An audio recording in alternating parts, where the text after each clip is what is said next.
سلام. به حل یه سوال دیگه با من خوش اومدین. میخوایم بریم این سری یه سوال کنکوری رو با هم دیگه حل کنیم. یه سوالی که سال 90 آزمون تجربی مطرح شده. این سوال وقتی که داریم به روش نگاه میکنیم هم طولانیه و هم سخت به نظر میرسه، در صورتی که اینجور سوالا رو میتونید زیر 30 ثانیه حل بکنید. خب حالا چجوری؟ اگه ویدیو قبلی رو نگاه کرده باشید، مسئله 1 و مسئله 2 به راحتی آب خوردن اینجور مسائل رو توضیح دادیم. اونا مسائل ساده‌ای بودن و یه مسئله دیگه که حالا هست این مسئله است. تو مسائل قبلی هم به همون واکنش رو داده بود، هم موازنه واکنش رو به ما داده بود، ولی اینجا هیچی به ما نداده و ما باید خودمون بنویسیم. پس نکات مسئله قبل تو واکنش های استوکیومتری همیشه باید در نظر بگیریم. خب نکات رو با هم دیگه بشماریم. نکته اول این بود که واکنشمون رو بنویسیم. نکته دوم این بود که موازنش بکنیم. نکته سوم این بود که مسائل مربوط به واکنشمون رو بنویسیم. نکته چهارم این بود که داده های مربوط به مسئله‌مون رو بنویسیم و نکته پنجم پیدا کردن مجهولامون بودن. خب بعضی شاید بگن که اول باید بفهمیم مجهول چیه، بعد داده ها رو بنویسیم.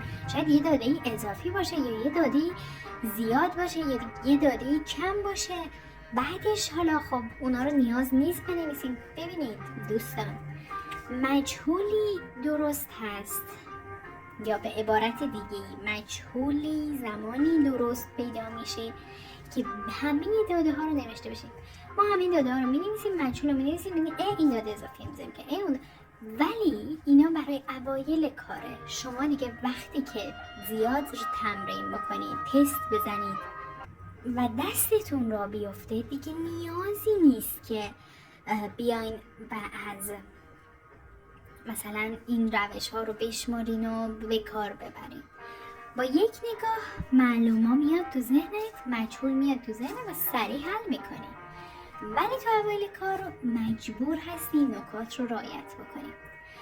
توضیحات بیشتر من به خاطر این هستش که بچه‌هایی که امسال نهایی دارن هم به این سوالا خیلی دقت بکنن. من راه حل تشریحیشونم می‌نویسم برای بچه‌هایی که نهایی امتحان دارن، چون خودتون میدونید 50% تاثیر قطعی معدل هست که یعنی همون نصف راهو رفتن.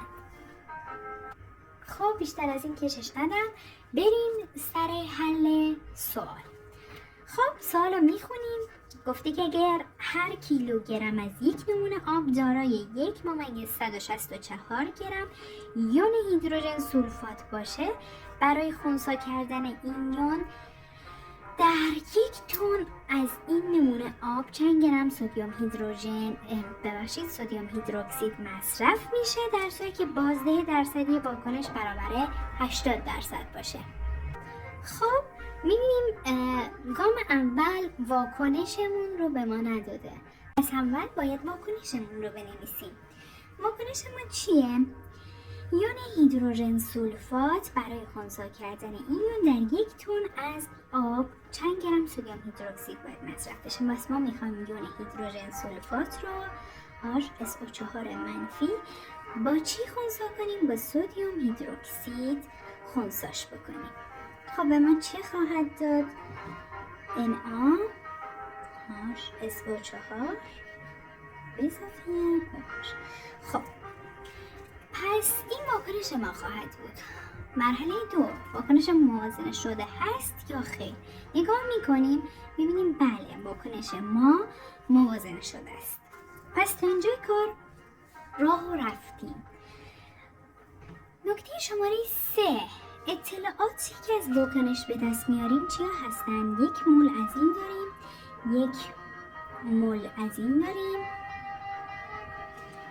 اطلاعاتی که از واکنش به دست میاریم اینها هستن. خب بریم سراغ اطلاعاتی که مسئله به ما داده. 1/164 گرم یون هیدروژن سولفات برای خنثی کردن این یون در 1 تن. دقت بکنید اینجا گفته برای هر کیلوگرم این همه هیدروژن سولفات مصرف میشه. تو 1 تن چقدر؟ سریع اینو ضرب در 1000 باید بکنیم. خودتون که میدونید 1 کیلوگرم، اینو برای بچه‌هایی که داخل پارانتز بگم، برای بچه‌هایی که نمیدونن، 1 کیلوگرم معادل 1000 گرمه و از طرفی 1 تن معادل 1000 کیلوگرمه. پس اگه بخوایم ببینیم 1 تن معادل چند گرمه میشه 1,000,000 گرم. خب طبق صورت مسئله گفته برای 1 کیلوگرم 1/164 گرم یون نیازه. پس برای 1 کیلوگرمش 1/164 گرم یون هیدروژن سولفات ما استفاده میکنیم. خب الان باید اینو ضرب در 1000 بکنیم. این 3 تا صفرمون باقی موند. پس برای 1 تن ضرب در 1000 بشه این ممیزه دیگه از بین میره. پس میمونه انقدر گرم هیدروژن سولفات. پس مقدار هیدروژن سولفاتمون رو توی آب 1 تن آب داریم. قشنگ مینویسیم اطلاعاتی که روی مسئله به ما داده و این آهاش ببینیم چقدر از این داریم.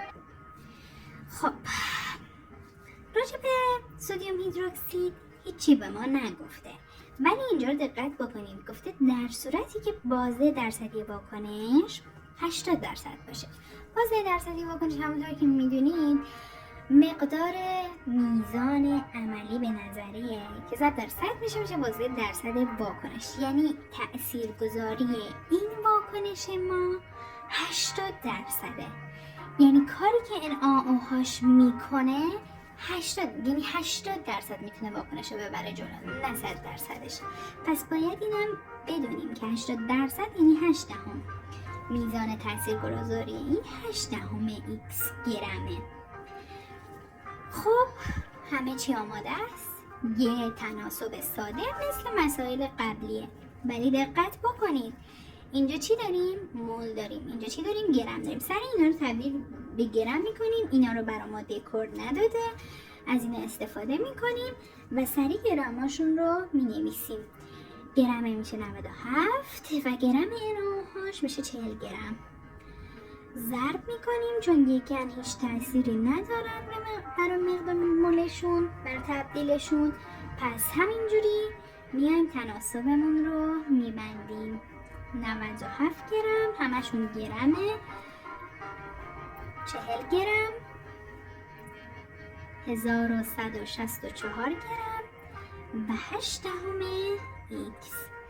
از اینجا x ما به راحتی به دست میاد 600. امیدوارم که از حل این سوال لذت برده باشی. خب این تایم به بعد برای اون بچه‌هایی که متوجه نشدن یا یه سری سوال تو ذهنشون پدید اومد، یه توضیح مختصری در مورد حل مسئله میدم و تمام.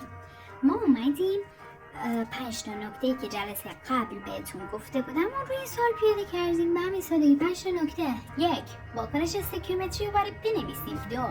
ببینیم موازنه هست یا نیست. 3. اگه موازنه بود که کارم راحت. خب این هیچی. 3. اطلاعاتی که واکنش به ما میده چیه، اطلاعاتی که مسئله به ما میده چیه و چی از ما خواسته.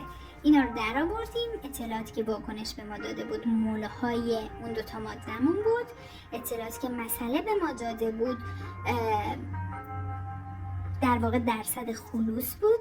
1/164 گرم یونی در 1 کیلوگرم آب همون درصد خلوصه و 1% واکنش به ما داده بود. اونا رو هم نوشتیم و سریع میگیم که اینا مول هم باید تبدیل به گرم بشن چون مجهول ما گرم خواسته. سریع تبدیلشون کردیم، نسبت تناسب رو بستیم و ایکسمون رو به دست آوردیم. امیدوارم که از حل این مسئله هم لذت برده باشید. واکنش های استوکیومتری بعدی در ویدیوهای بعدی تا میخوایم به یه جایی برسیم که همه نوع مسائل استوکیومتری رو حل کنیم و تو حل این تستا مشکلی نداشته باشیم. تا ویدیو بعدی، خدا نگهدار.